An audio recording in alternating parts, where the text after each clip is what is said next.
क्या मांग रखनी है? हम यहाँ पे उन्नाव की पीड़िता को न्याय मिले और कुलदीप सिंह सेंगर का बेल तुरंत रद्द हो। कल सुप्रीम कोर्ट की सुनवाई है और उनको वापस से जो उनका लाइफ इम्प्रिजनमेंट का सेंटेंस था वो वापस से लागू किया जाए, ये हमारी मांग है। और हम उन्नाव की जो सर्वाइवर है उनके साथ खड़े होने, उनकी आवाज को बुलंद करने आए हैं यहाँ पे। देश का कानून इतना जो है लचीला हो चुका है, उसमें जगह ही नहीं है जो बेटियों को न्याय मिल सके। बेशक हमें दिख रहा है कि कानून भी वही परिभाषित करते हैं ना जो सत्ता में रहते हैं, और इस समय हम देख रहे हैं कि सत्ता को यही चाहिए कि जो जो रेपिस्ट हो वो खुलेआम घूमे। तो वो उस तरीके से जो है परिभाषाएं गठित कर रहे हैं। ये जब कोर्ट जो है उनको रिहाई देती है तो इस डिबेट पे देती है कि पब्लिक सर्वेंट कौन होता है, और ये कहती है कि जो लोअर कोर्ट ने जो पब्लिक सर्वेंट का जो परिभाषा लेकर इनको आजीवन कारावास में डाला था वो गलत था, और इन्होंने नई परिभाषाओं पे डिबेट होगा तब तक इनको रिहाई देते हैं। ये सोचते हुए ये भी कोर्ट अपने ऑर्डर में लिखती है कि अगर हम इनको रिहाई ना दें तो हम अपनी सिक्योरिटी मशीनरी पे विश्वास नहीं कर रहे हैं। लेकिन मुझे लगता है कि हमारे कोर्ट को आकर जमीनी हकीकत देखनी चाहिए कि ये, और ये हमें पता है कि उनको वो जानते हैं कि ये महिला जब जाती है, ये एक बच्ची रहती है, और जब ये एफआईआर दर्ज कराने जाती है इसका एफआईआर नहीं लिया जाता है, उसके बजाय कुलदीप सिंह सेंगर इसके पिता को मारता है, उसी पुलिस स्टेशन में उसके पिता की हत्या होती है। फिर ये जाकर योगी आदित्यनाथ के घर के सामने जब खुद को आग लगाने जा रही होती है तब जाके आवाज सुनी जाती है, तब जाके एफआईआर होता है। तो आप किस तरीके से, कौन सी दुनिया से ये कह रहे हैं कि पुलिस इनको सुरक्षा, सिक्योरिटी मशीनरी इनको सुरक्षा दे पाएगी, और आपने ऐसे खौफनाक इंसान को, ऐसे रेपिस्ट को और हत्यारे को आपने बेल दे दी। बहुत शर्म की बात है, बहुत दुख की बात है। पहले भी ऐसा होता रहा है मैम, निर्भया कांड में देखा होगा, और जो है तमाम जो किसानों के रेपिस्ट को रिहा कर दिया, माला पहनाया गया, कि अब कानून व्यवस्था जो है बिल्कुल खत्म होती जा रही है।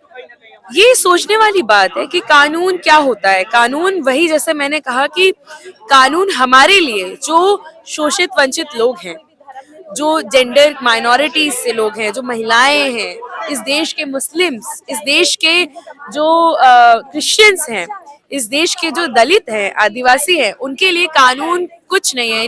उनके लिए इलाहाबाद हाई कोर्ट इसी साल ये कहता है कि एक बच्ची का के पजामे का जो नाड़ा है वो खोलना, उसको घसीट के लेके जाना अटेम्प्ट टू रेप नहीं है। महिलाओं ने सालों साल संघर्ष किया है कि वो ऐसी चीजों को सेक्सुअल हैरेसमेंट बोले, ऐसी चीजों पे जो है अपना राइट मांग सके, जस्टिस मांग सके, और अब उसको रिवर्स किया जा रहा है क्योंकि इस सरकार का यह नारा ही है कि एक कोई प्राचीन काल की ग्लोरी थी, उस प्राचीन काल में इनको पहुंचना है। तो हम सब जानते हैं कि प्राचीन काल में महिलाओं की जगह क्या थी, उनकी हैसियत क्या थी, और रोजाना ऐसे जजमेंट्स दे के ये हमारी औकात याद दिलाते हैं कि हम कौन हैं। चाहे आप देखिए कि केरला में अभी एक दलित इंसान को मुसलमान समझ के मार दिया गया। ये आप इस सिचुएशन की ग्रेविटी है कि एक दलित जो वंचित है, सबसे पिछड़े वर्ग में इस देश से आता है, उसको मुसलमान समझ के मारा गया। वो एक मजदूर था। तो ये देश की रियलिटी है हमारी, और बिल्कुल कानून व्यवस्था अब सत्ता में ताकतवर पूंजीवादी लोगों का सहारा बनने के लिए, चाहे अरावली पर्वत का परिभाषा बदला, चाहे पब्लिक सर्वेंट का, कल को ये हर चीज का सिटीजन कौन है वो बता रहे हैं। हर चीज में ये लोग अपना एजेंडा किस तरीके से फॉरवर्ड किया जाए, किस तरीके से अधिकारों की परिभाषाओं से लोगों को निकाला जाए, और सिर्फ उनका कर्तव्य रहेगा, उनके पास फर्ज रहेगा कि जी हजूरी की जाए सरकार की, सरकार से सवाल ना पूछा जाए। अगर आप पीड़िता हैं, आपके बाप की, आपके पिता की हत्या की गई है, आपके रिश्तेदारों की हत्या की गई है, आपको मारने की कोशिश की गई है, फिर भी अगर आप देश के कैपिटल सिटी के बीचों बीच बैठ के अपनी आवाज उठाएंगी, आपको घसीटा जाएगा। तो क्या चाहते हैं आप लोग, क्या न्याय मिलना चाहिए, तो क्या सजा होनी चाहिए?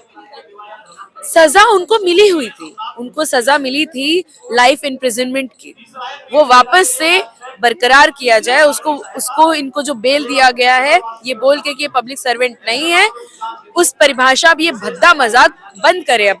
जो मशीनरी है हमारी, जो जुडिशरी है, जो सारे इंस्टीट्यूशंस हैं, लोगों के साथ अब मजाक बंद कर दें और न्याय दें।